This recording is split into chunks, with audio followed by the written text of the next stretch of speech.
لا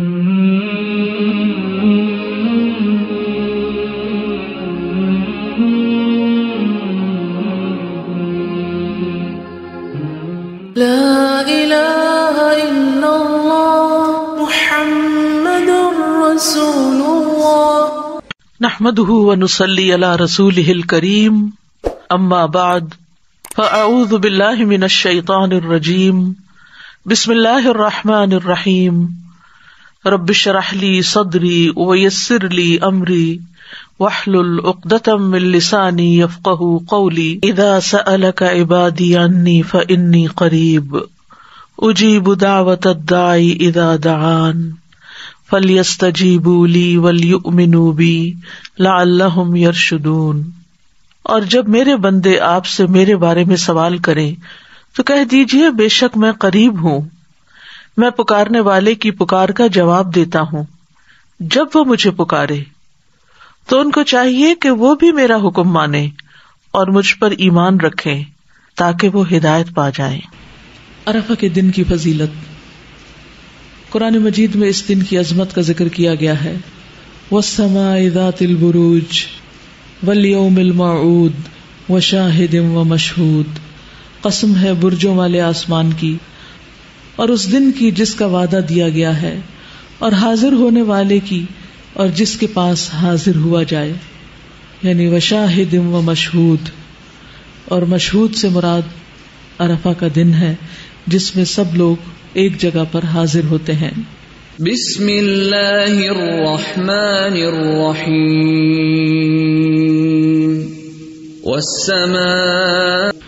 یہاں اللہ سبحانہ وتعالیٰ نے تین چیزوں کی قسمیں کھائی ہیں۔ ایک بروج کی، بڑے بڑے برجوں کی قسم کھائی ہے جو اللہ کی قدرت کی نشانیوں میں سے بڑی نشانیاں ہیں، اور پھر دوسرے قیامت کے دن کی، وہ دن جس کا وعدہ دیا گیا ہے، والیوم الموعود، اور تیسرے وشاہد ومشہود، حاجیوں کی اور جو عرفہ کے میدان میں حاضر ہوں، یہ بھی اللہ کی نشانیوں میں سے ایک بہت بڑی نشانی ہے۔ تو آپ دیکھیے کہ یہاں پھر قیامت کا ذکر ہے عرفہ کے دن کے ساتھ، اور آج تو اتفاق سے جمعے کا دن بھی ہے، قیامت جمعے کے دن کو آئے گی۔ تو آج کے دن جو سبق ہم نے سیکھنے وہ خاص طور پر آخرت کے گھر کی یاد دہانی، کہ اس کو یاد کرتے رہنا ہے، اپنی موت کو یاد کرنا ہے تاکہ ہمارے اعمال تیز ہوں، زیادہ ہوں، بہتر ہوں، اور دوسری طرف اپنی عبادات کی اصلاح، خصوصاً نماز کی اصلاح، اور تیسری طرف ذکر کی عادت، اٹھتے بیٹھتے چلتے پھرتے۔ اور اس دن کی مناسبت سے خصوصی عبادت جو ہے وہ روزے کی عبادت ہے۔ آپ صلی اللہ علیہ وسلم سے عرفہ کے دن کے روزے کے بارے میں پوچھا گیا تو آپ نے فرمایا گزرے ہوئے سال اور آنے والے سال کے گناہوں کا کفارہ ہے، یعنی اس روزے کی بہت بڑی فضیلت ہے۔ 2 سال کے گناہ اس سے معاف ہوتے ہیں جب کوئی شخص اس کا اہتمام کرے۔ اور پھر ہاتھ اٹھا کر بکثرت دعائیں کرنے کا دن ہے۔ ایک ہے ہم دل میں دعا کرتے رہتے ہیں، لیٹ کے دعا کر لی، بیٹھ کے کر لی، سوچا تو کچھ کر لی، لیکن ایک یہ ہے کہ ہاتھ اٹھا کے دعا کرنا۔ اسامہ بن زید کہتے ہیں کہ میں میدان عرفات میں رسول اللہ صلی اللہ علیہ وسلم کا ردیف تھا، آپ نے دعا کے لیے ہاتھ اٹھائے تو آپ کی اونٹنی ایک طرف کو جھکنے لگی اور اس کی لگام گر گئی، چنانچہ آپ نے ایک ہاتھ سے رسی کو پکڑ لیا اور اپنے دوسرے ہاتھ کو اٹھائے رکھا۔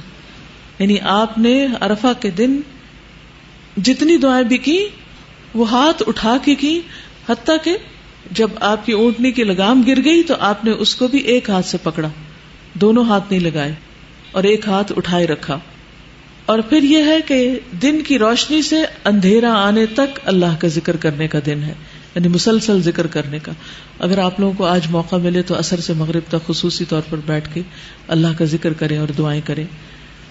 یہ نہ فرض ہے نہ سنت ہے، لیکن جمعے کا دن بھی ہے اور جمعے کی آخری گھڑیوں میں دعا قبول ہوتی ہے، تو اگر اللہ تعالیٰ موقع دے، توفیق دے، وقت ملے تو باقی کاموں پر اس کام کو اہمیت دیں۔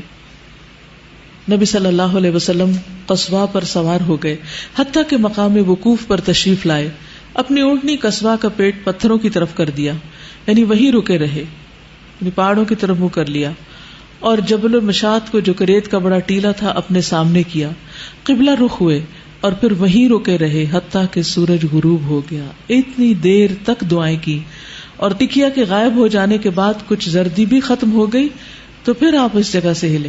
یعنی اتنی طویل دعائیں کی تھی آپ نے. اگر ہم بغیر کتابیں کھولے دعائیں کرنے لگے تو کیا اتنی دعائیں ہیں ہمارے پاس؟ ہماری تو دعاؤں کا کوٹا تھوڑی دیر میں ہی ختم ہو جاتا ہے. ہم پھر سوچتے ہیں اچھا آپ اور کیا مانگے اور کیا کہیں. تو اس لیے جو کچھ بھی آپ کی طلب ہے، تمنا ہے، زندگی میں جو مسائل ہیں، جو چیزیں آپ چاہتے ہیں، ان سب کو بھی آپ نوٹ ڈاؤن کر سکتے ہیں. اور اس کے ساتھ ساتھ جو قرآنی اور مسنون دعائیں ہیں، یا ایاک نستعین کے آخر میں ہے، یا میری دعا میں دعائیں ہیں، یا دعا کیجیے میں دعائیں ہیں، ان سب جگہوں سے اور اس کے علاوہ بھی اگر آپ کو معلوم ہے تو جو مسنون اذکار ہیں وہ آپ کر سکتے ہیں. نبی صلی اللہ علیہ وسلم نے فرمایا اللہ عز و جل عرفہ کی شام اہل عرفہ کے ذریعے اپنے فرشتوں کے سامنے فخر فرماتا ہے اور کہتا ہے کہ میرے ان بندوں کو دیکھو جو میرے پاس پراگندہ حال اور غبار آلود ہوئے ہیں. وہ بندے تو وہاں چلے گئے اس بڑے میدان میں، لیکن کچھ بندے جو نہیں جا سکے اپنی مجبوریوں کی وجہ سے، کئی رکاوٹوں کی وجہ سے، کئی پابندیوں کی وجہ سے، تو وہ بھی اللہ سبحانہ وتعالی کی طرف متوجہ ہو کر اللہ کی رحمت کو متوجہ کر سکتے ہیں. فاذکرونی اذکرکم. رسول اللہ صلی اللہ علیہ وسلم نے فرمایا عرفہ کے دن کے سوا کوئی اور دن ایسا نہیں جس میں اللہ کثرت سے بندوں کو آگ سے آزاد نہ کرے. یعنی جس میں اللہ تعالیٰ کثرت سے بندوں کو آگ سے آزاد کرتا ہو وہ سب سے بڑا دن کون سا ہے؟ عرفہ کا دن. اور یہ کہ وہ قریب ہوتا ہے، پھر فرشتوں کے سامنے ان حاجیوں کی وجہ سے فخر کرتا ہے اور فرشتوں سے پوچھتا ہے کہ یہ لوگ کیا چاہتے ہیں. یعنی اس دن میں خاص طور پر اللہ سبحانہ وتعالیٰ بہت قریب ہوتے ہیں. ویسے بھی اللہ تعالیٰ قریب ہوتے ہیں، لیکن وَإِنَّهُ لَيَدْنُو، یعنی یہ احساس دلانے کے لیے کہ میں تم سے بہت قریب ہوں تو مجھ سے مانگو. ویسے اللہ تعالیٰ نے قرآن مجید میں فرما دیا جب بھی بندہ پکارے اللہ تعالیٰ قریب ہے، پکار سنتا ہے.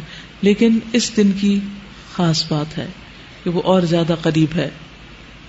پھر اس دن میں اللہ تعالیٰ کی طرف سے مغفرت کے ساتھ ساتھ کمیوں کو پورا کرنے کی ضمانت کا دن ہے. یہ انس بن مالک بیان کرتے ہیں کہ نبی صلی اللہ علیہ وسلم نے عرفات میں وقوف کیا اور سورج لوٹنے کے قریب تھا، یعنی غروب ہونے کے. پس آپ نے فرمایا اے بلال میرے لیے لوگوں کو خاموش کراؤ. چنانچہ بلال رضی اللہ عنہ نے کھڑے ہو کر کہا رسول اللہ صلی اللہ علیہ وسلم کے لیے خاموش ہو جاؤ. بس لوگ خاموش ہو گئے. آپ نے فرمایا اے لوگوں کے گروہ، ابھی جبرائیل علیہ السلام میرے پاس آئے اور میرے رب کی طرف سے انہوں نے مجھے سلام کہا اور کہا کہ اللہ عز و جل نے عرفات والوں اور مشعر والوں کی مغفرت کر دی، یعنی مزدلفہ والوں کی بخشش کر دی ہے اور ان کی کمیوں کو پورا کرنے کی ذمہ داری لے لی ہے. بس عمر بن خطاب نے کھڑے ہو کر عرض کیا اے اللہ کے رسول، کیا یہ ہمارے لیے خاص ہے؟ آپ نے فرمایا یہ تمہارے لیے بھی ہے اور جو تمہارے بعد آئیں قیامت تک ان کے لیے بھی خاص ہے. اور اگر اس وقت کوئی یہ پوچھ لیتا کہ جو لوگ تڑپنے کے باوجود نہیں پہنچ سکتے کیا ان کا بھی اس میں کوئی حصہ ہے، تو مجھے پوری امید اور یقین ہے کہ نبی صلی اللہ علیہ وسلم ان کے لیے نہ فرماتے.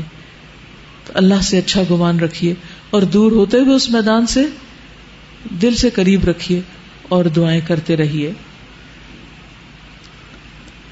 یہ دن اللہ کی رضا اور جنت پانے کا دن ہے. صحیح ترغیب و ترہیب میں آتا ہے اور تمہارا عرفات میں وقوف کرنا تو اللہ عز و جل فرشتوں سے فرماتا ہے اے میرے فرشتوں، میرے یہ بندے کس لیے آئے ہیں؟ وہ کہتے ہیں تیری رضامندی اور جنت طلب کرنے آئے ہیں. پھر اللہ تعالیٰ فرماتا ہے میں اپنے نفس اور مخلوقات کو گواہ بنا کر کہتا ہوں کہ میں نے ان کو بخش دیا اگرچہ ان کے گناہ زمانے کے دنوں کی گنتی کے برابر ہوں. یعنی جب سے دنیا بنی ہے آج تک جتنے بھی دن گزر چکے ہیں اتنے گناہ بھی ہو تعداد میں نمبر میں تو بھی یا باریک ریت کے ذروں کے برابر ہی کیوں نہ ہو تو ان کے گناہ معاف کر دوں گا. یعنی جو لوگ حج کے لیے گئے ہوئے ہیں. نبی صلی اللہ علیہ وسلم نے فرمایا تمہارا دوپہر کے بعد عرفات میں کھڑے ہونا تو اللہ تعالیٰ آسمان دنیا پر نازل ہوتا ہے اور فرشتوں سے تم پر فخر کرتا ہے. فرماتا ہے میرے بندے میرے پاس کھلے اور گہرے راستے سے پراگندہ حالت میں آئے جو میری جنت کے امیدوار ہیں. بس اگر تمہارے گناہ ریت کے ذروں یا بارش کے قطروں یا سمندر کی جھاگ برابر بھی ہوں تو میں انہیں بخش دوں گا. میرے بندو لوٹ جاؤ، تم بخشے بخشائے ہو اور ان کی بھی مغفرت ہے جن کی تم نے سفارش کی، یعنی جن کے لیے تم دعائیں کرو گے.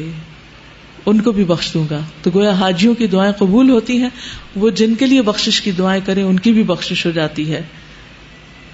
تو سچے دل سے دعا بھی مانگے اور نیت کریں کہ اللہ تعالیٰ آئندہ سال ہم سب کو حج پہ لے جائے. پوری دنیا کی دولت انسان قربان کر دے تو یہ جگہ نہیں پا سکتا, یہ جگہ آسانی سے نہیں ملتی. دنیا میں آپ دیکھیے چھوٹی چھوٹی جگہ لینے کے لیے ہم کتنی ایفرٹ کرتے ہیں, ہمیں آگے جگہ مل جائے, ہمیں کرسی اپنی پسند کی مل جائے.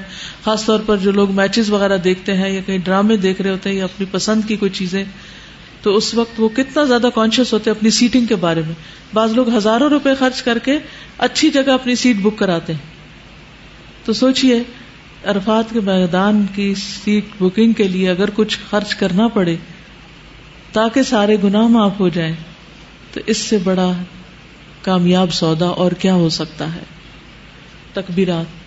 اللہ اکبر اللہ اکبر لا الہ الا اللہ اللہ اکبر اللہ اکبر وللہ الحمد اللہ اکبر کبیرا والحمد للہ کثیرا وسبحان اللہ بکرۃ واصیلا. عرفہ کا دن اور جمعہ جب اکٹھا آئے تو ان کی کیا مماثلت ہے. قرآن مجید کی آیت جو ہے وشاہد و مشہود, اس کا ایک معنی یہ بھی کیا گیا ہے کہ شاہد سے مراد جمعہ کا دن ہے اور مشہود سے مراد عرفہ کا دن ہے. اور جمعہ کے دن کو اللہ نے ہمارے لیے ذخیرہ کیا ہے.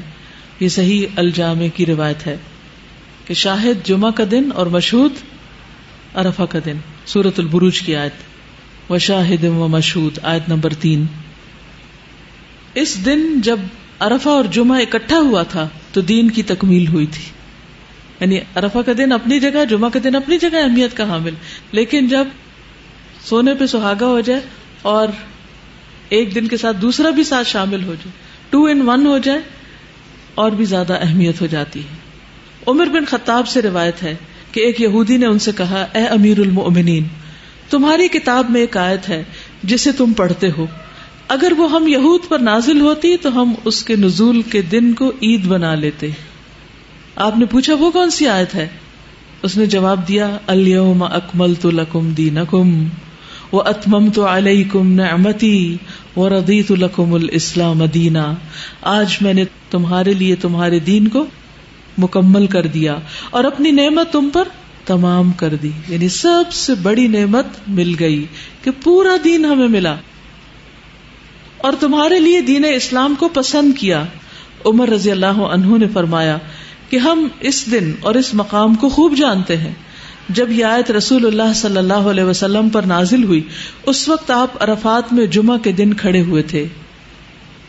حضرت عمر نے کیا کہا کہ میں اس دن کو خوب جانتا ہوں جب یہ آیت نازل ہوئی تھی. کہاں نازل ہوئی تھی؟ عرفات کے دن جو جمعہ کا دن تھا, اور یہ دن کئی سالوں بعد آتا ہے. مجھے اچھی طرح یاد ہے کہ آخری تعلیم القرآن جس کی میں نے تکمیل کی تھی وہ جمعہ کا دن بھی تھا, عرفہ کا دن بھی تھا, تکمیل کا دن بھی تھا, اور اس کے ساتھ ساتھ یعنی روزہ بھی تھا. اور جس وقت تکمیل ہو رہی تھی اس وقت بالکل دن کا آخری حصہ تھا, یعنی دعا ہو رہی تھی اور اس وقت ساتھ تکمیل ہو رہی تھی اور ساتھ افطار ہو گئی تھی.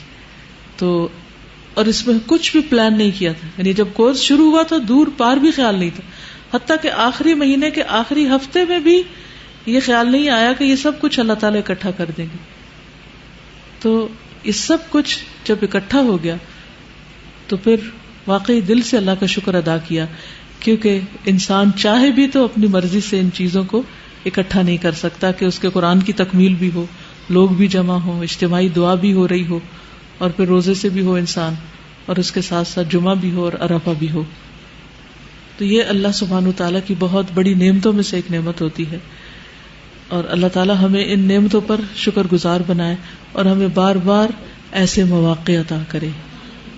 اس کے بعد میں سمجھتی ہوں کہ آج مجھے بہت زیادہ خوشی ہے کہ یہ 2 دن اکٹھے ہوئے اور آپ کے ساتھ میں یہاں اکٹھی ہوں, اور جمعے کے دن میں جمعہ پڑھنے سے تھوڑی دیر پہلے ہم سب اس مجلس میں عرفہ کے دن کی یاد تازہ کر رہے ہیں اور عہد میثاق کو بھی زندہ کر رہے ہیں. سچ بتائیے کہ آج کے دن آپ میں سے کس کس کو عہد میثاق یاد آیا تھا کہ آج کے دن ہم نے میثاق کیا تھا؟ ایک شخص. عموماً ہم عرفہ کے دن کو میثاق کا دن نہیں سمجھتے, ہمیں یاد نہیں آتا. تو میثاق کے دن ہم نے ایک عہد کیا تھا, تو آج کا دن پھر کیا ہوا؟ عہد کی تجدید کا دن. یہ چیزیں آئندہ سالوں کی یاد دہانی کے لیے نوٹ کر کے رکھ لیں, ورنہ پھر ہمارے دل زنگ آلود ہو جاتے ہیں اور یہ چیزیں ہمیں بھول جاتی ہیں, اپنے لیے بھی اور اپنے بچوں کے لیے بھی اور اپنے ساتھیوں کے لیے اور شاگردوں کے لیے اور سب کے لیے, جس تک ہم یہ پیغام پہنچا سکیں. جمعہ اور عرفہ دونوں دنوں میں غسل مستحب ہے. مجھے امید ہے آپ سب نے غسل کیا ہوگا, اگر کوئی کسی وجہ سے رہ گیا ہے تو جا کر لے. ایک شخص نے حضرت علی سے غسل کے بارے میں پوچھا. انہوں نے کہا اگر تم چاہو تو روزانہ غسل کر لو. اس نے کہا میں عام غسل کے بارے میں نہیں پوچھ رہا, خاص غسل یعنی جمعے کے دن کے بارے میں پوچھ رہا ہوں, اور عرفہ کے دن اور قربانی کے دن اور عید الفطر کے دن, تو یہ خاص غسل کے بارے میں پوچھ رہا ہوں. تو آپ نے فرمایا, نہیں حضرت علی نے فرمایا کہ خاص غسل کون کون سا ہے؟ جمعے کا دن, عرفہ کا دن, قربانی کا دن اور عید الفطر کا دن. تو یوم النحر کو بھی انشاءاللہ آپ غسل کریں گے عید کے لیے. پھر یہ بھی ہے کہ عرفہ اور جمعہ دونوں دن کی دعا قبول ہوتی.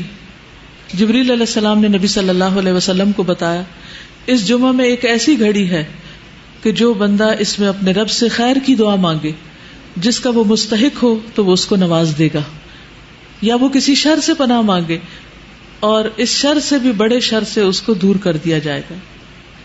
یعنی جس شر سے اس نے پناہ مانگی ہے اس سے بھی اور اس سے بھی بڑے شر سے اللہ تعالیٰ اس کو بچا لے گا.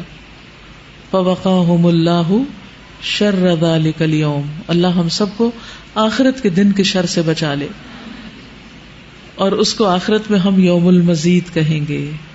یوم المزید کون سا ہے؟ جمعہ کا دن ہے جس دن اللہ سبحانہ وتعالی کا دیدار ہوگا. ان دونوں دنوں میں خطبہ ہوتا ہے. جابر بن عبداللہ کہتے ہیں میں نے رسول اللہ صلی اللہ علیہ وسلم کو حج کے موقع پر اپنی اونٹنی قصواء پر سوار ہو کر عرفات کے دن خطبہ دیتے ہوئے دیکھا تھا. نبی صلی اللہ علیہ وسلم نے فرمایا جمعہ خطبہ میں حاضر ہوا کرو اور امام کے قریب بیٹھا کرو, آگے پہنچنے کی کوشش کیا کرو. اب عرفہ کے دن کی خاص دعا کیا ہے؟ لا الہ الا اللہ وحدہ لا شریک لہ لہ الملک ولہ الحمد وہو علی کل شیء قدیر. نبی صلی اللہ علیہ وسلم نے فرمایا بہترین دعا وہ ہے جو عرفات کے دن مانگی جائے. دیکھ لیجیے اب اس حدیث کے لفظوں کو دیکھیے, بہترین دعا وہ ہے جو عرفات کے دن مانگی جائے. اب یہاں یہ نہیں کہا گیا کہ عرفات والے مانگے, یا عرفہ کے دن ہم بھی مانگ سکتے ہیں.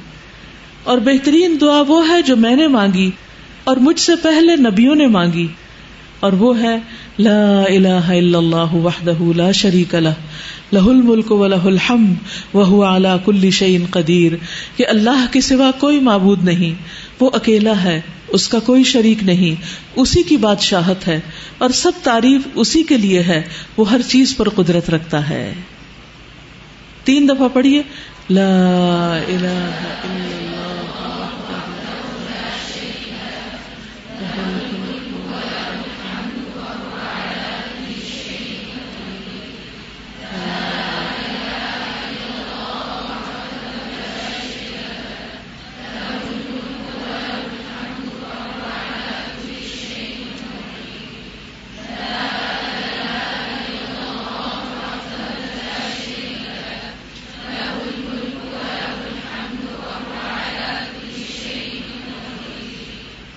نبی صلی اللہ علیہ وسلم نے فرمایا جو شخص رات کو بیدار ہو کر یہ دعا پڑھے لا الہ الا اللہ وحدہ لا شریک لہ لہ الملک ولہ الحمد وہو علی کل شیء قدیر الحمد للہ وسبحان اللہ ولا الہ الا اللہ واللہ اکبر ولا حول ولا قوة الا باللہ. پھر یہ پڑھے اللہم اغفر لی, یا کوئی اور دعا کرے تو اس کی دعا قبول ہوتی. پھر اگر وہ وضو کرے اور نماز پڑھے تو نماز قبول ہو جاتی. اچھا, یہ تہجد کے وقت پڑھنے والی دعا اور عرفہ کے دن پڑھنے والی دعا دونوں میں کیا مناسبت ہے؟ کوئی مناسبت بتائیے. شاباش. عرفہ میں بھی اللہ تعالیٰ آسمان دنیا پر آتے ہیں اور رات کے آخری حصے میں بھی, تو دونوں وقتوں میں لا الہ الا اللہ وحدہ لا شریک لہ لہ الملک ولہ الحمد وہو علی کل شیء قدیر. اس میں دعا کون سی؟ اس میں تو اللہ کی تعریف، اللہ کی توحید کا بیان ہے. دعا کہاں ہے؟ اسے دعا کہا جا رہا ہے. وہو علی کل شیء قدیر، کہ اللہ ہر چیز پہ قادر ہے. سوچئے آپ کی زندگی میں کون سا مسئلہ ہے، کیا غم ہے، کیا دکھ ہے، کیا پریشانی ہے، کیا چیز آپ کو بادر کر رہی، سوچئے اس کو، اور پھر پڑھیے لا الہ الا اللہ وحدہ لا شریک لہ لہ الملک ولہ الحمد وہو علی کل شیء قدیر. جب کل شیء قدیر کہیں گے تو کیا کہیں گے؟ اللہ میں قادر نہیں ہوں یہ کام کرنے پر، میرے ہاتھ میں نہیں ہے، نہ اپنی جان، نہ اپنا نفس، نہ اپنے خیالات، اور نہ اپنا یہ سست جسم، اور نہ ہی اپنی اولاد، اور نہ ہی لوگ. میں کسی چیز کے مالک نہیں ہوں. لہ الملک ولہ الحمد، ہر چیز کا مالک تو ہے، ہر چیز تیرے اختیار میں ہے. ان سب چیزوں کو تو اپنی اطاعت میں قبول کر لے اور ان سب کو اپنی راہ دکھا. ہم ہر وقت لوگوں سے توقع رکھتے ہیں، لوگوں کو مسئلے بتاتے ہیں، مجھے یہ پریشانی ہے، مجھے یہ پریشانی. ہم نے کتنی بار اللہ کو پریشانی بتائی؟ ہم لوگوں کو فون کرتے ہیں، لوگوں کو میسج بھیجتے ہیں، اپنی پریشانیوں کے دکھ سناتے ہیں. وہ سنتے ہیں یا نہیں سنتے، پڑھتے ہیں یا نہیں پڑھتے، پڑھتے ہیں اور جواب دیتے ہیں یا نہیں دیتے، اور پھر بھی انہیں کو سنائے چلے جاتے ہیں. تو ایسے تمام اوقات میں ہمیں کیا کرنا چاہیے؟ چھوڑ کے لوگوں کو اللہ کی طرف متوجہ ہونا چاہیے. اور یاد رکھیے، جب تک اللہ کی طرف متوجہ نہیں ہوگے مسائل حل نہیں ہو سکتے. کئی سال لگ گئے نا، حل نہیں ہوئے، آئندہ بھی نہیں ہوگے جب تک اللہ کو نہیں پکاریں گے. تو میں آپ میں سے ہر ایک کو، جو بھی میری بات سن رہا ہے، ایک ایک کو یہ تاکیداً کہوں گی کہ جو بھی زندگی میں آپ کے مسئلہ ہے، جو بھی دکھ اور پریشانی ہے، اس سب کو دل میں لا کر، رو کر، اللہ کی قدرت اور اس کے ملک اور اس کی توحید کا واسطہ دے کر اسی سے دعا کیجیے کہ اللہ تو اس پریشانی کو دور کر دے. پھر آپ دیکھیں مسئلے کتنی جلدی حل ہوتے ہیں. بندے کسی چیز پہ قادر نہیں ہیں، جو قادر ہے اس کو پکاریے. اور میں ہمیشہ سوچتی ہوں اللہ تعالیٰ اس وقت کیا سوچتا ہوگا، کیا کہتا ہوگا کہ کام تو میں کر سکتا ہوں اور بتا یہ لوگوں کو رہا ہے جو کسی چیز پہ قادر نہیں. سب کچھ تو میرے اختیار میں ہے اور دیکھ یہ لوگوں کی طرف رہا ہے. یہ تو ایسے ہی ہے نا جیسے ہمیں سخت پیاس لگی ہو اور جس شخص کے ہاتھ میں پانی کا گلاس ہو اس کو اگنور کر کے دوسروں کو کہیں پانی پلا دو، پانی پلا دو، جن کے ہاتھ میں پانی ہے ہی نہیں. بتائیے بندوں کے ہاتھ میں کیا ہے؟ کچھ بھی تو نہیں. پھر کیوں نہیں ہم اللہ کی طرف راغب ہوتے؟ کیوں نہیں اس کی طرف توجہ کرتے؟ تو آج آپ نے کثرت سے جو ذکر کرنا ہے اور جو دعا بار بار پڑھتے رہنا ہے وہ یہی دعا ہے. اور اس کو سامنے رکھ کے 3 دفعہ پڑھا، 5 دفعہ پڑھا، 7 دفعہ پڑھا، پھر اس کے بعد جو دل میں دکھ ہے، غم ہے، پریشانی، پھر اس کا ذکر کیا. اللہ میرا یہ دکھ دور کر دے، اللہ میری یہ ضرورت پوری کر دے، اللہ میری پریشانی دور کر دے. پھر آپ دیکھیں گے کہ کیسے مسائل حل ہوتے ہیں. ایک بار پڑھنے سے بھی اگر دعا قبول ہوتی ہے تو بار بار پڑھنے سے کتنی بار قبول ہوگی اور کتنی زیادہ قبول ہوگی. رسول اللہ صلی اللہ علیہ وسلم نے فرمایا جو شخص صبح کے وقت یہ کہہ لے لا الہ الا اللہ وحدہ لا شریک لہ لہ الملک ولہ الحمد وہو علی کل شیء قدیر، تو اسے اولاد اسماعیل میں سے ایک غلام آزاد کرنے کا ثواب ملے گا. گویا صبح صبح صدقہ کر دیا آپ نے، اور اس کے لیے 10 نیکیاں لکھی جائیں گی، اور اس سے 10 غلطیاں مٹا دی جائیں گی، اور اس کے 10 درجات بلند کیے جائیں گے، اور شام تک وہ شیطان سے حفاظت میں رہے گا. اور اگر شام کو کہہ لے تو صبح تک اس کے لیے یہی کچھ ہے. تو ویسے تو عادت بنا لینی چاہیے 33 دفعہ سبحان اللہ، 33 دفعہ الحمدللہ، 33 دفعہ اللہ اکبر، اور 34ویں بار لا الہ الا اللہ وحدہ لا شریک لہ لہ الملک ولہ الحمد وہو علی کل شیء قدیر. اور جو 10 بار پڑھے اس نے گویا 4 غلام آزاد کیے. پھر اسی طرح جو 10 بار یہ پڑھے جس میں بیدہ الخیر یحیی و یمیت کے الفاظ بھی شامل کر دیے گئے ہیں، تو جو یہ پڑھتا ہے اس کے لیے 10 نیکیاں لکھی جاتی ہیں، 10 گناہ معاف ہوتے ہیں، 10 درجات بلند ہوتے ہیں. یہ کلمات اس کے لیے ہر ناپسندیدہ چیز اور شیطان مردود سے حفاظت کا ذریعہ بن جاتے ہیں. شرک کے علاوہ کوئی گناہ اسے گھیر نہیں سکتا، یعنی ہر گناہ سے چھٹکارا ہو جائے گا. اور وہ عمل کے لحاظ سے تمام لوگوں میں سب سے افضل شمار ہوگا، مگر وہ شخص اس سے برتری لے جاتا ہے جو اس سے زیادہ یہ کلمہ کہہ دے۔ پھر ان کلمات کے پڑھنے سے درجات بلند ہوتے ہیں۔ 100 بار پڑھنے کا اجر کیا ہے کہ شیطان سے حفاظت رہتی ہے، اور کوئی شخص اس سے بہتر عمل نہیں کرتا جو کلمہ 100 بار یہ پڑھ لے کوئی شخص۔ اگر عام دنوں میں نہیں پڑھے تو اللہ کی رضا کے لیے آج تو کم از کم 100 بار اس کو ضرور پڑھ لیں۔ پھر اسی طرح مغرب کی نماز کے بعد خاص طور پر حفاظت کے لیے کلمہ بہت مفید ہے۔ رات سے ڈرتے ہوں، اپنے گناہوں سے ڈرتے ہوں تو یہ کلمہ پڑھیں، جتنے بھی گناہ ہوں گے اللہ تعالیٰ معاف فرما دیں گے۔ پھر اسی طرح بازار میں داخل ہوتے وقت اس کلمے کو پڑھنے کے بہت درجات ہیں۔ 10 لاکھ یعنی 1 ملین نیکیاں لکھی جاتی ہیں اس شخص کے لیے جو بازار میں داخل ہوتے وقت یہ کلمہ پڑھتا ہے۔ کچھ لوگوں کے گھر بھی بازار میں سے گزر کے آتے ہیں، تو ہر روز عادت بنا لیں کہ بازار سے گزرتے ہوئے یا گاڑی بھی گزر رہی ہو آپ کی تو یہ کلمہ پڑھ لیں۔ لا الہ الا اللہ وحدہ لا شریک لہ لہ الملک ولہ الحمد یحیی ویمیت وہو حی لا یموت بیدہ الخیر کلہ وہو علی کل شیء قدیر۔ اور اللہ تعالیٰ اس کے 10 لاکھ درجے بلند کرتا ہے، کیونکہ بازار غفلت کی جگہ ہے، جو وہاں پڑھتا ہے اس کے درجے بلند ہو جاتے ہیں۔ تو اس دعا کو پڑھنے کے لیے کون سے مواقع ہیں؟ صبح و شام، یا 1 بار، 10 بار، 100 بار، 200 بار، جتنا پڑھ سکیں۔ سوتے وقت 1 بار، رات کو آنکھ کھلنے پر 1 بار، بازار میں داخل ہوتے وقت 1 بار، ہر نماز کے بعد 3 بار، مغرب کی نماز کے بعد 10 بار، دوران سفر 1 بار، صفا مروہ چڑھتے وقت 3 بار، اور عرفہ کے دن انگنت بار۔ عرفہ کے دن آپ صلی اللہ علیہ وسلم نے لوگوں کو خطبہ بھی دیا تھا اور انہیں مختلف چیزوں کی نصیحت کی تھی، اور خاص نصیحت جو اس دن کی گئی وہ آپ کو بھی کرتی ہوں۔ ادا بن خالد کہتے ہیں، میں نے عرفہ کے دن رسول اللہ صلی اللہ علیہ وسلم کو اپنے اونٹ کی دونوں رکابوں پر کھڑے ہوئے دیکھا اور بلند آواز سے فرما رہے تھے، اے لوگو، یہ تمہارا کون سا دن ہے؟ لوگوں نے کہا، اللہ اور اس کا رسول ہی بہتر جانتے ہیں۔ آپ نے پوچھا، یہ تمہارے مہینوں میں سے کون سا مہینہ ہے؟ لوگوں نے کہا، اللہ اور اس کا رسول ہی بہتر جانتے ہیں۔ آپ نے پوچھا، تمہارے شہروں میں سے یہ کون سا شہر ہے؟ لوگوں نے کہا، اللہ اور اس کا رسول ہی بہتر جانتے ہیں۔ آپ نے فرمایا، تمہارا آج کا دن حرمت والا دن ہے، تمہارا مہینہ بھی حرمت والا مہینہ ہے، تمہارا یہ شہر بھی حرمت والا شہر ہے۔ یاد رکھو، بے شک تمہارا خون اور مال ایک دوسرے کے لیے اسی طرح حرمت والے ہیں جیسا تمہارے اس دن کی، اس مہینے اور اس شہر میں حرمت ہے، یہاں تک کہ تم اپنے رب تبارک و تعالی سے جا ملو، پھر وہ تم سے تمہارے اعمال کے متعلق سوال کرے گا۔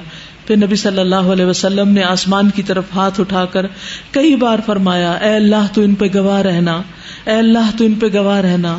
آپ نے کئی بار ذکر کیا، میں نہیں جانتا آپ نے کتنی بار یہ بات دہرائی، میں گن نہ سکا کہ اللہ تو ان پر گواہ رہنا۔ یوم مشہود ہے یہ، جس دن لوگوں کو گواہ بنایا گیا اس بات پر کہ آپ نے پیغام پہنچا دیا۔ آپ نے اس دن جاہلیت کی رسموں کا خاتمہ کیا اور آپس کے حقوق کے بارے میں بتایا کہ کس کا کس پر کیا حق ہے۔ اس دن سود کا خاتمہ کیا گیا تھا، عورتوں کو ان کے حقوق دلوائے گئے تھے۔ آپ نے فرمایا، عورتوں کے بارے میں اللہ سے ڈرو، اور پھر اسی طرح گمراہی سے بچنے کا حل بتایا تھا کہ میں تم میں 2 چیزیں چھوڑ کے جا رہا ہوں، جو مضبوطی سے پکڑے گا ان کو وہ کبھی گمراہ نہیں ہوگا۔ کون سی 2 چیزیں؟ قرآن اور سنت۔ پھر اسی طرح آپ نے دین کے غلبے کا تذکرہ کیا، یعنی عرفات کے موقع پر۔ پھر امیر کی اطاعت کی تلقین کی۔ آپ نے فرمایا، خواہ تم پر کسی کن کٹے حبشی غلام کو بھی مقرر کر دیا جائے جو تمہیں اللہ کی کتاب کے مطابق احکام جاری کرے تو تم اس کی بات سنو اور اطاعت کرو۔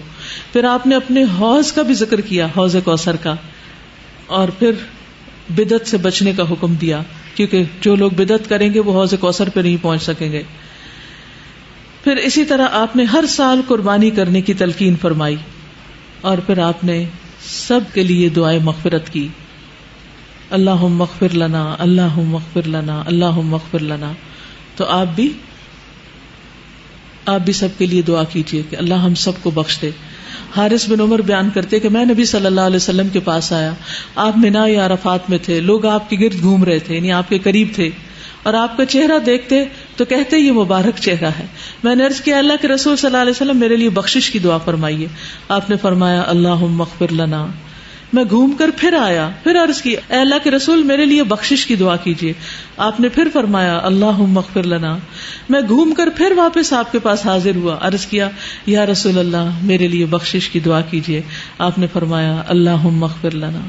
تو جب بھی کوئی آپ سے کہے کہ میرے لیے بخشش کی دعا کیجیے تو آپ بھی یہی دعا کیجیے.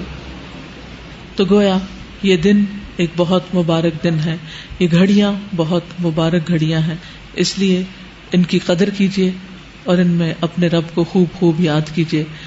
اس نیت سے پھر ایک دفعہ لبیک سنتے ہیں اور پڑھتے ہیں کہ اللہ تعالی ہمیں بھی پھر اپنے گھر میں بلائے.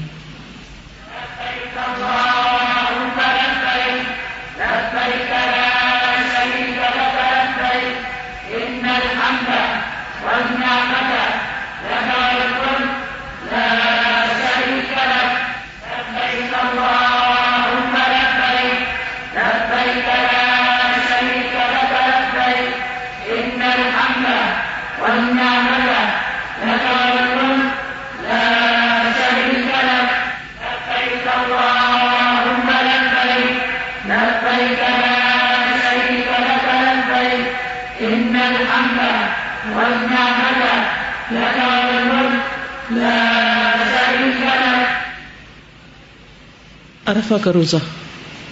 اہل علم کا اس بارے میں اختلاف ہے، یعنی علم والے اس معاملے میں اختلاف کرتے ہیں کہ عرفہ کا روزہ کون سا وہ دن ہوگا جو 2 سال کے گناہوں کی معافی کا ذریعہ بنے گا. تو ایک گروہ کی رائے یہ ہے کہ جس دن عرفات کے میدان میں حاجی وقوف کرتے ہیں باقی لوگ بھی اسی دن کی پیروی کریں گے، اور یہ خیال ہے ابن باز کا، اس کے علاوہ بھی کچھ لوگ ان کے ساتھ ہیں. دوسرے گروہ کی رائے یہ ہے کہ عرفہ کا دن 9 ذی الحجہ ہے، 9 ذی الحج، خواہ یہ حاجیوں کے عرفہ کے دن کے موافق ہو یا نہ ہو، چاہے اس دن عرفات میں وہ کھڑے ہوں یا نہ ہوں. آپ جس علاقے، جس ملک اور جس شہر میں رہتے ہیں ہر ملک کی اپنی رویت ہے. جیسے نمازوں کے اوقات اپنے اپنے ہیں، جیسے سورج نکلنے اور غروب ہونے کے اوقات اپنے ہیں، اسی طرح چاند کو دیکھنے کے بھی اپنے اپنے اوقات ہیں. چاند ایک وقت میں ہر جگہ نظر نہیں آتا، اس لیے نبی صلی اللہ علیہ وسلم نے یہ جو فرمایا ہے کہ صوموا لرؤیتہ وافطروا لرؤیتہ، اس کو دیکھ کے روزہ رکھو اور دیکھ کے روزہ رکھنا چھوڑو. تو اس اعتبار سے جب چاند کو فالو کرتے ہوئے ذو الحج شروع کیا جائے گا، نہ کہ مکہ کو سامنے رکھتے ہوئے، تو جس دن بھی پھر 9 ذی الحج ہوگی اس دن کا روزہ رکھنا ہوگا. ٹھیک ہے. اور یہ رائے ہے ابن عثیمین رحمہ اللہ کی، عبداللہ بن جبرین، اور اسی طرح کچھ اور بھی علماء اس میں شامل ہیں. اور یہ سب یہ کہتے ہیں کہ کان رسول اللہ صلی اللہ علیہ وسلم یصوم 9 ذی الحجۃ، کہ نبی صلی اللہ علیہ وسلم 9 ذی الحج کو روزہ رکھتے تھے، یعنی انہوں نے اس حدیث کو لیا ہے. تو 9 ذی الحج جس ملک میں جہاں کہیں بھی ہوگی ان کے لیے وہی روزے کا دن شمار ہوگا، کیونکہ پھر اس سے اگلا دن ان کا عید کا ہوگا. تو ابن عثیمین یہ کہتے ہیں کہ مطلع مختلف ہونے کی بنا پر چاند بھی مختلف ہے. مثلا جب مکہ مکرمہ میں چاند دیکھا گیا تو اس کے مطابق یہاں 9 تاریخ ہوگی. کسی دوسرے ملک میں مکہ سے ایک دن پہلے چاند نظر آ گیا، یعنی جیسے فار ایسٹ میں، تو ان کے ہاں 10واں دن یوم عرفہ ہوگا. کچھ جگہ تو ایسی ہے نا کہ جہاں چاند بعد میں نظر آتا ہے، اور کچھ جگہ ایسی ہیں کہ جہاں سعودی عرب سے بھی پہلے نظر آ جاتا ہے. تو اب ایسی صورت میں وہ چاند دیکھ کر اگر پھر بھی عید نہیں کرتے یا روزہ رکھنا نہیں شروع کرتے، یا جو بھی چیزیں چاند سے متعلق ہیں، تو نبی صلی اللہ علیہ وسلم کی سنت پر عمل نہیں کر سکتے، جس میں آپ صلی اللہ علیہ وسلم نے فرمایا صوموا لرؤیتہ. تو اس لیے وہ کہتے ہیں کہ جہاں ایک دن پہلے چاند نظر آئے گا وہاں یوم عرفہ جو سعودیہ کا ہے وہ وہاں کا 10واں دن عید کا دن ہوگا، لہذا ان کے لیے اس دن روزہ رکھنا جائز نہیں کیونکہ یہ عید کا دن ہے. اسی طرح فرض کریں کہ رؤیت مکہ سے لیٹ ہو، یعنی رؤیت مکہ سے لیٹ ہو، جیسے ہماری لیٹ ہوئی ہے 2 دن، اور مکہ مکرمہ میں 9 تاریخ ہو تو ان کے ہاں چاند کی 8 تاریخ ہوگی، تو وہ اپنے ہاں 9 تاریخ کے مطابق روزہ رکھیں گے، جو کہ مکہ کے حساب سے 10 تاریخ بنے گی. اور راجح قول یہی ہے، یعنی یہ ابن عثیمین کا خیال ہے، اس لیے کہ رسول اللہ صلی اللہ علیہ وسلم کا فرمان ہے جب چاند دیکھو تو روزہ رکھو اور جب اسے دیکھو تو عید کرو. اور وہ لوگ جن کے ہاں چاند نظر نہیں آیا اور انہوں نے چاند نہیں دیکھا اور جیسا کہ سب لوگ بالاجماع طلوع فجر اور غروب شمس میں سے ہر علاقے کا اعتبار کرتے ہیں، یعنی سورج کے نکلنے اور غروب ہونے کا، اسی طرح مہینے کی توقیت بھی یومی توقیت کی طرح ہوگی. توقیت کا مطلب ہوتا ہے ٹائم مقرر کرنا، یعنی سورج کس وقت نکلتا ہے اس کا ٹائم دیکھنا، غروب کب ہوتا ہے.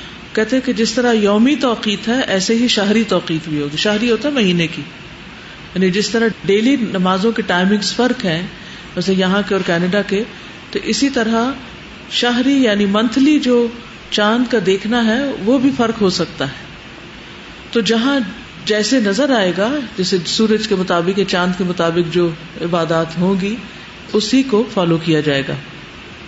قرآن مجید میں اللہ تعالیٰ فرماتے ہیں فمن شہد منکم الشہر، یہ رمضان سے متعلق ہے. فمن شہد، تو جو مشاہدہ کرے، جو دیکھے، پالے تم میں سے اس مہینے کو، فلیصمہ، تو اسے چاہیے کہ روزہ رکھے.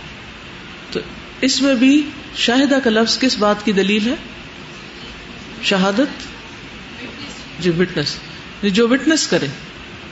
اور جو بیمار ہو یا مسافر ہو اسے دوسرے دنوں میں گنتی پوری کرنی چاہیے. اللہ تمہارے ساتھ آسانی کا ارادہ چاہتا ہے، سختی کا نہیں. وہ چاہتا ہے کہ تم گنتی پوری کر لو اور اللہ تعالیٰ کی دی ہوئی ہدایت کے مطابق اس کی بڑائی بیان کرو اور اس کا شکر ادا کرو. تو اس کا مفہوم یہ ہے کہ اگر کسی نے مہینہ نہیں پایا، چاند نہیں دیکھا، تو اس پر پھر روزہ رکھنا اس دن کا لازم نہیں ہوگا، وہ آغاز نہیں کرے گا. اب سوال ہی پیدا ہوتا ہے کہ ہو سکتا ہے چاند ہو لیکن بادل ہوں اور اس وجہ سے نہ دیکھ پا رہے ہوں، تو اس کا بھی حل بتایا آپ نے.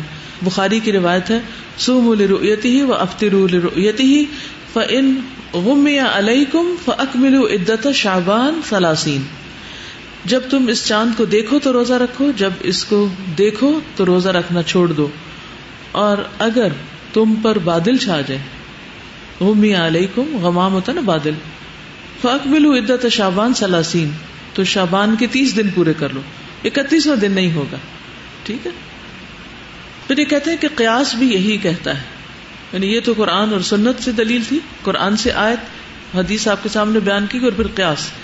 تو کہتے ہیں کہ ہر ملک میں روزہ کھولنا اور سحری بند کرنا علیحدہ، اور اس کا مطلب غروب شمس کے اعتبار سے علیحدہ ہوتا ہے. نمازوں کے اوقات بھی فجر کسی جگہ جلدی شروع ہو رہی ہوتی ہے، کسی جگہ بعد میں شروع ہو رہی ہوتی ہے. تو اس لیے روزوں میں بھی اگر فرق آ جاتا ہے تو اس سے ثواب میں، اجر میں انشاءاللہ فرق نہیں پڑے گا. تو وہ کہتے ہیں کہ یوم عرفہ بھی آپ اسی ملک کے مطابق کریں جس میں آپ رہائش پذیر ہیں. اب یہ ہے کہ جو رہائش پذیر دوسرے علاقوں میں ہیں ان کے لیے تو صرف روزے کی عبادت ہے، کوئی وقوف عرفات تو ہے نہیں، تو اس لیے روزہ رکھنے میں تو کوئی مشکل نہیں ہو سکتی. ہاں، حجاج کے ساتھ ایک یکجہتی کی علامت کے طور پر جس وقت اللہ سبحانہ وتعالیٰ آسمان دنیا پہ نزول فرماتے ہیں، جو خاص انہی کے لیے آتا ہے، سب کے لیے تو نہیں آتا، عرفات والوں کے لیے آتا ہے. تو ہم قیاس کرتے ہوئے کہ اللہ تعالیٰ ان پر رحم فرما رہے ہیں تو اللہ تعالیٰ ہم پہ بھی رحم فرمائے، تو ہم اس وقت میں دعائیں کرتے ہیں. یا ویسے عشرہ ذوالحج جو ہے یہ سارے کا سارا ہی بابرکت ہے، تو اس اعتبار سے ہم اس میں تکبیرات، تحلیلات اور دعائیں وغیرہ پڑھتے ہیں، تو اس کو پڑھنے میں حرج نہیں ہے. ٹھیک ہے. کچھ چیزیں اور بھی ہیں اس سلسلے میں، لیکن اب ٹائم ہمارے پاس اتنا ہی ہے. آپ کو پھر یاد دہانی کراتی چلوں کہ عہد کی تجدید کا دن ہے، سب کو یاد دہانی کرانے کا دن ہے کہ وہ اس عشرے میں خوب خوب عبادت کریں اور قربانی کریں اور عید کو اچھے سے منائیں. یہ پیمفلیٹ سب کو معلوم ہے، خود بھی پڑھیں، گھر والوں کو بھی پڑھائیں اور زیادہ سے زیادہ لوگوں تک اس کو لے جائیں. اور آپ کو یہ بھی معلوم ہے کہ انشاءاللہ عید کی نماز یہاں پر ہوگی صبح 6:45 پر، اور عید سے دوسرے دن یہاں پر اونٹوں کی قربانی ہوگی، اور اس کے علاوہ اسٹالز وغیرہ لگیں گے، بچوں کے لیے رائڈز کا انتظام ہوگا، کھیل کود ہوگی. جو لوگ آنا چاہیں آئیں، ایک دوسرے سے میل ملاقات کریں، کھائیں پیئیں، اور اس کے ساتھ ساتھ ایک انٹرٹینمنٹ کریں، کیونکہ عید کے دن کھانے پینے کے دن ہے. عید سے پہلے کے دن روزے کے دن تھے، تو یہ اب آپ کے انشاءاللہ کھانے پینے کے دن ہے. اس سلسلے میں آج میرے لیے ایک اور بہت خوشی کی بات ہے کہ میری والدہ صاحبہ نے پہلے پارے کا ٹیسٹ دیا ہے TQ2 کے ساتھ اور 98 نمبر لیے ہیں. تو اس کی خوشی میں آج آپ سب کو کھجوریں تقسیم کر رہی ہوں. کھجوروں کا انتخاب اس لیے کیا گیا ہے کہ روزے بھی ہیں, روزہ بھی کھول سکتے ہیں آپ. اس کے لیے میری ریکویسٹ ہے, ویسے تو آپ ابھی بھی جس کا روزہ نہیں کھا سکتا ہے, لیکن میری ریکویسٹ ہے کہ اگر ہو سکے تو اس سے آپ روزہ افطار کریں تاکہ روزے کا ثواب بھی ملے. تو انشاءاللہ کوئی بھی لینا نہ بھولیں, سب کے لیے انف ہوں گی انشاءاللہ. تو تقسیم کر دیا جائے. جی آپ بولیے. ایک ریکویسٹ ہے سب کی طرف سے, میری بھی. جی آپ ہم سب کی بخشش کے دعا کریں. اللہم اغفر لنا, اللہم اغفر لنا, اللہم اغفر لنا. تکبیرات پڑھیے.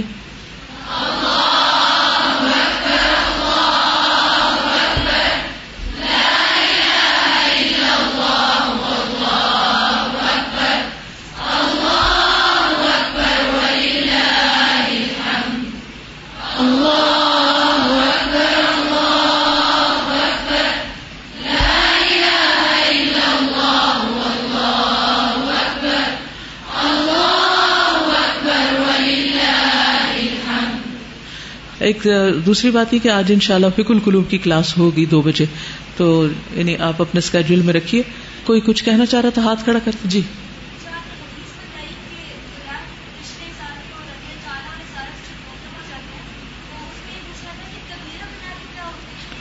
حدیث میں تو اس کی وضاحت نہیں آتی, لیکن عام طور پر ایسے فضائل کی جتنی بھی چیزیں ہیں ان کا تعلق صغیرہ گناہوں سے ہوتا ہے.